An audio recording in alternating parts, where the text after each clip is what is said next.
오늘 큐티 본문의 시작인 54절을 제대로 시작하기 위해서 우리가 스데반의 역사적인 설교를 잠깐 정리해 보겠습니다. 스데반은 이스라엘의 역사를 단순히 요약하는 것이 아니라 구속 역사의 관점으로 재해석하는 것이 앞에 있는 스데반의 설교입니다. 시작은 아브라함이고요. 끝은 다윗으로 마무리되는 구조를 가지고 있어요.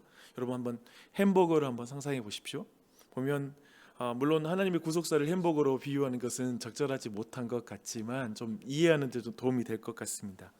햄버거 윗방은 지금 아브라함이고요. 그리고 아랫방은 다윗인 것입니다. 근데 이 구조는 결국 이 위와 아래가 다윗과 그리고 아브라함을 이게 둔 것 자체가 사실상 예수 그리스도가 누구이신지 그분의 정체성을 우리에게 분명하게 말씀하고 있는 것입니다. 그분은 아브라함의 언약과 다윗과의 언약, 그 언약의 성취자로 오셨고 구원자로 오신 분이라는 걸 분명히 말하고 있는 것이죠. 이제 중간에 들어가는 속재료를 볼 차례죠. 필링을 한번 함께 살펴보도록 하겠습니다.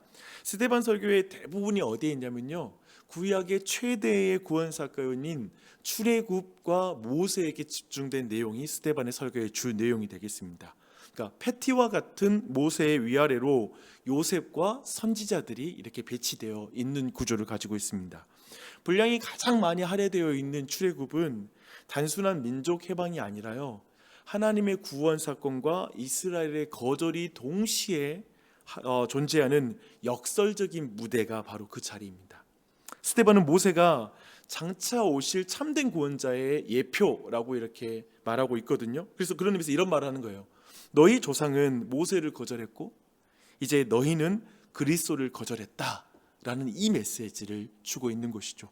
스데반은 중보자 거절 패턴, 구약 안에 있는 구원자를 거절하는 패턴, 그것을 통해서 반복해서 우리에게 알려주고 있습니다. 요셉을 통해서도 그랬고 또 한편에 모세를 통해서 그리고 선지자를 통해서 이 패턴이 계속 니네 역사 안에 반복되고 있다라는 걸 이렇게 말하고 있는 것이죠. 그래서 스데반은 이스라엘 역사를 하나님의 은혜를 거절하는 역사로 재구성하는 거예요. 이게 설교 내용의 전반적인 핵심 내용입니다. 하나님의 은혜를 거절하는 뿌리 깊은 죄악이 지금 그 역사의 소스로 뿌려지고 있는 것이죠.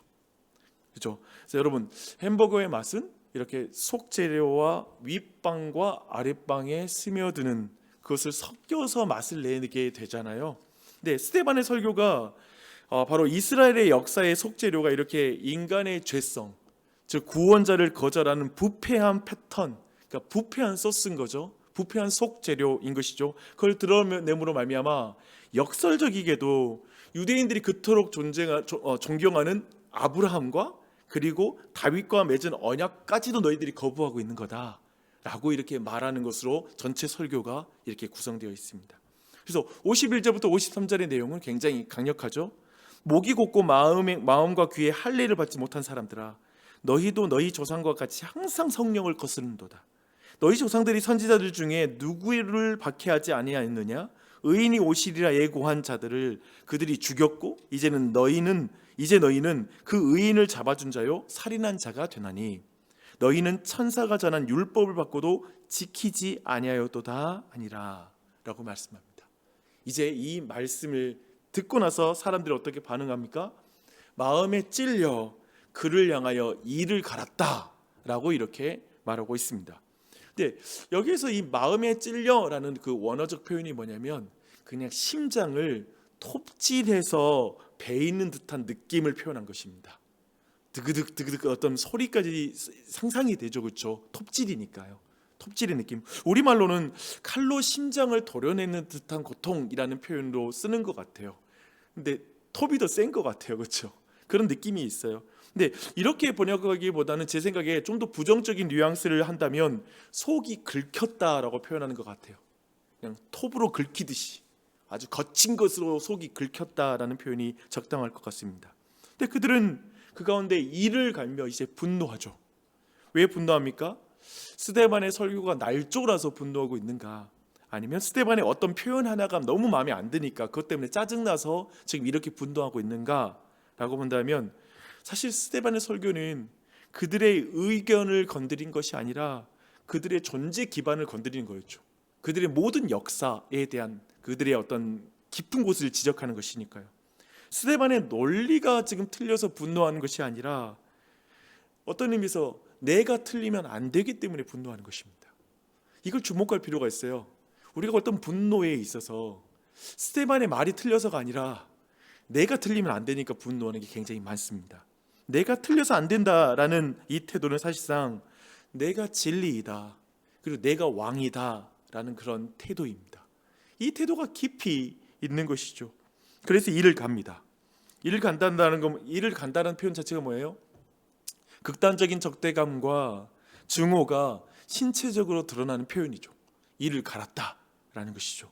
근데 이 반응을 볼 때 우리는 사실 이 스데반의 설교에 대한 지금 스데반의 회중, 지금 있는 그 앞에 있는 사람 유대인들의 이 반응은 사실은 사도행전 2장에서 베드로의 설교와 그에 대한 반응과 좀 비교가 돼요. 거기 보면 2장에서도 그들이 이 말을 듣고 마음에 찔려 베드로와 사도들에게 물어 이르되 형제들아 우리가 어찌할꼬 하거늘 이라고 말하고, 이때 이제 많은 사람이 회심하게 되잖아요.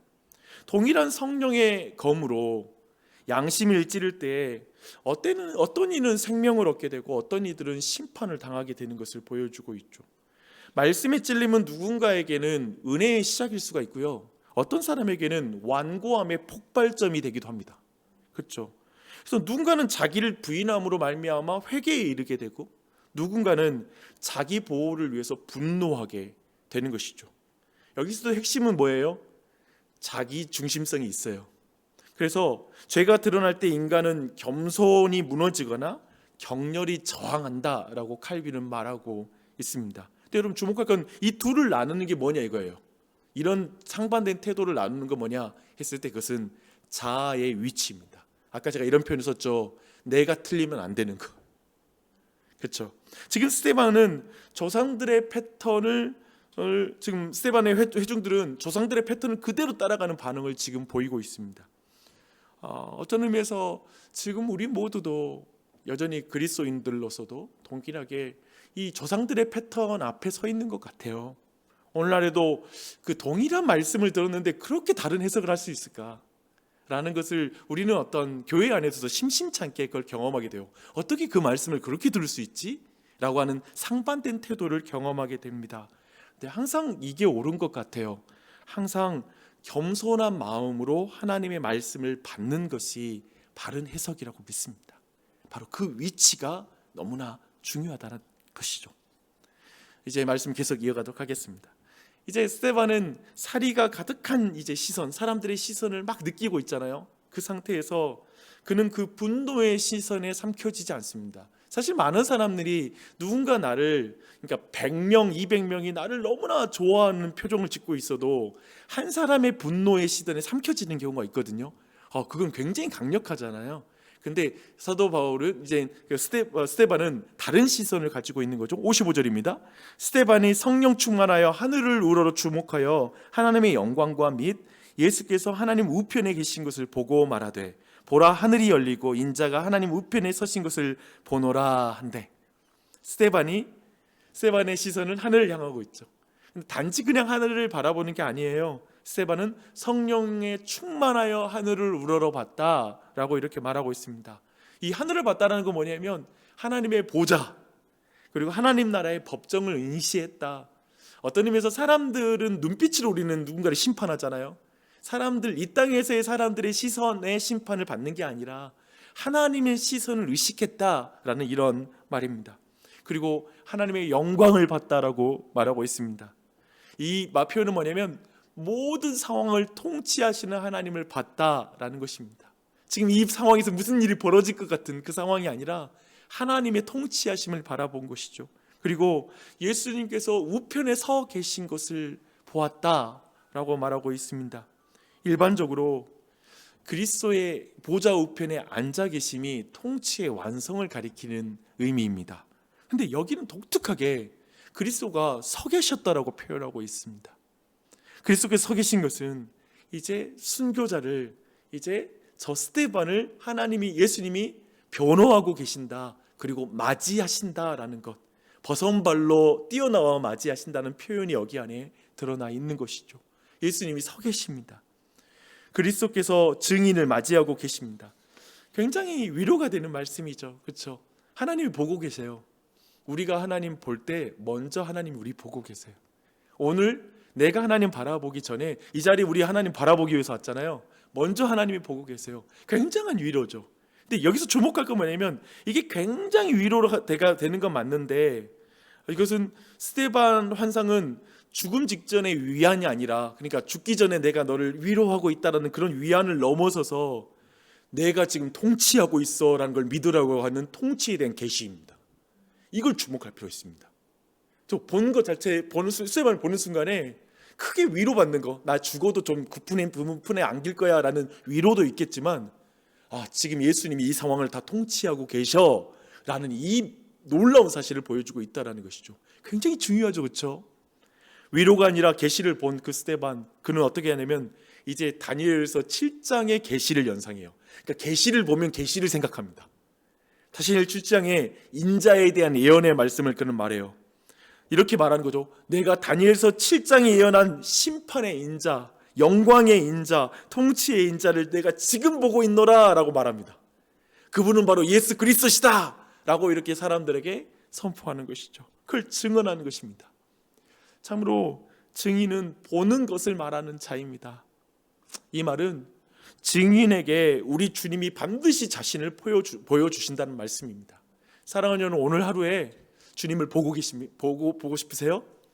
분명한 거 뭐냐면 내가 증인이 되기로 결단하는 거. 내가 예수님의 증인이 오늘 하루 되게 해주세요. 그러면 반드시 주님이 자신을 보여주십니다. 이 사실 믿으십시오. 그런 기도를 드렸으면 좋겠습니다. 근데 이 모든 말을 들을 때 사람들은 귀를 막고 소리를 지르고 스데반을 돌로 치죠. 그러니까 모든 그 소리를 거부하겠다는 마음, 스데반이 보고 있는 모든 걸 거부하겠다는 마음으로 아주 눈을 감고 귀를 막고 스데반에게 달려가서 소리를 지르고 달려가서 돌로 쳐 죽입니다. 그는 주 예수께 자신의 영혼을 부탁하면서 자신을 죽이는 자들을 위해서 기도하는 것으로 마지막 모습을 보여주고 있습니다. 정확하게 예수님께서 십자가 위에서 행하신 일, 말씀하신 것을 복사하여 붙이기를 하는 것이죠. 순교는 패배가 아니라 예수를 닮은 삶의 완성이 됩니다. 십자가에서 들려온 예수의 기도가 이제 그의 증인의 입에서 다시 그 기도가 들리는 거죠. 생각해 보면 이것은 자신이 들었던 것을 그대로 반복하는 것이죠. 그는 죽임을 당하는 순간에도 예수를 닮아갑니다. 상처받는 순간에도 예수를 닮아갈 수 있나 봐요. 누군가의 말에 상처받고 누군가에게 고난당하고 억울한 일을 당한 순간에도 예수 닮아가는 길이 열려 있나 봅니다. 그 길을 걸어가게 됩니다. 억울하게 죽어가면서도 사람이 아니라 하나님께 말하는 자로 그 자리에 서 있습니다. 그리고 이어지는 이제 마지막 8장 1절로 3절은 정말 건조한 기록이죠. 가해자들의 주범인 사울은 스데반의 죽음을 당연하게 여겼다라고 말합니다. 교회는 박해를 받아서 이제 유대와 사마리아 땅으로 흩어졌다라고 말하고 있고요. 경건한 사람들이 스데반을 장사하고 울었고 사울은 여전히 그래도 기세등등해서 핍박을 했다라는 것으로 3절까지의 이야기가 마무리가 됩니다. 참 그런 질문이 나오죠. 온 우주의 왕이신 예수님은 세상을 여전히 통치하고 있는가? 교회의 머리이신 예수님께서는 자신의 몸된 교회를 보호하고 있는가? 라는 질문을 하게 만듭니다. 그런 질문을 한다면 예, 그렇습니다. 예, 그렇습니다. 하나님이 이 모든 것을 마땅히 여기지 않으십니다. 하나님이 이것을 마땅히 여기지 않으세요. 악을 선으로 바꾸신 하나님은 이제 요셉의 인생을 통해서 보여주신 것처럼 악을 선으로 바꾸신 하나님이시죠.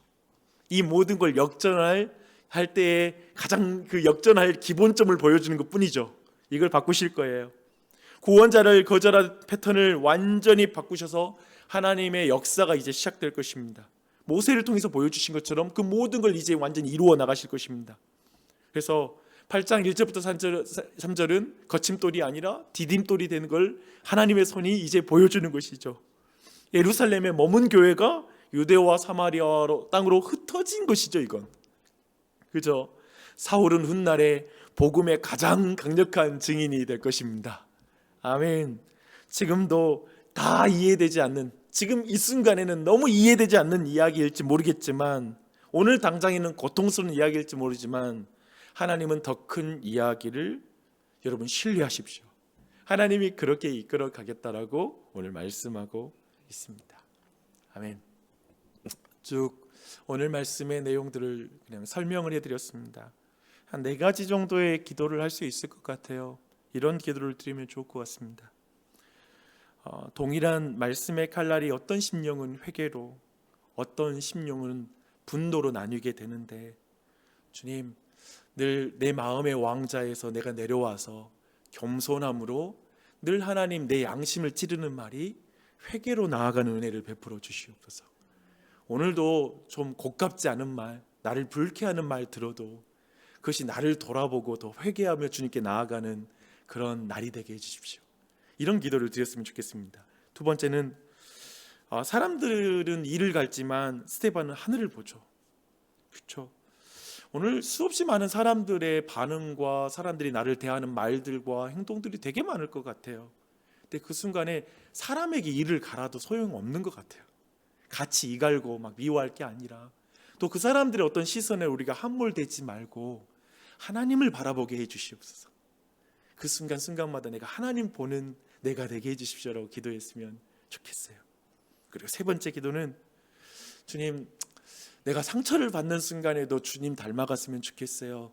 스데반처럼 막 상처받는 순간, 정말 죽임을 당하는 것 같은 그 순간에도 내가 하나님 바라보고 하나님께 말하는 사람이 되게 해주시옵소서. 기도하는 사람이 되게 해주십시오 라는 이 기도를 또 이 아침에 드려도 좋겠습니다. 그리고 마지막으로, 어떤 의미에서는 당장 오늘 저녁에 마지막까지 어떠한 역전도 없이 끝나는 하루하루가 있는 것 같아요. 기도해도, 그리고 하나님 앞에 정직하게 끝까지 예수님을 증언해도 열매가 안 보이게 되는 그 시간들이 존재하는 것 같아요. 안 변화되는 현실이 있는 것 같아요. 그때에도 지금 이해되지 않는 고통 속에서도 하나님의 더 큰 이야기를 믿습니다. 이제 사울이 곧 바울로 바뀌겠죠. 하나님이 일하실 거 믿습니다. 이건 내 자녀를 키울 때도 막 있잖아요. 오늘은 완전히 비참한 자녀를 키우는 비참한 상황이 있고, 올해는 자식 농사 뭐 잘못됐다는 느낌도 있을 수 있고, 뭔가 모든 그런 상황에서도 하나님이 일하실 거 믿습니다. 하나님이 역전하실 줄 믿습니다.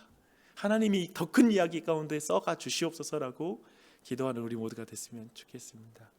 그렇게 또한 교회를 위해서, 또 가족을 위해서, 또 직장을 위해서 기도하는 이 아침이 됐으면 좋겠습니다. 기도합시다.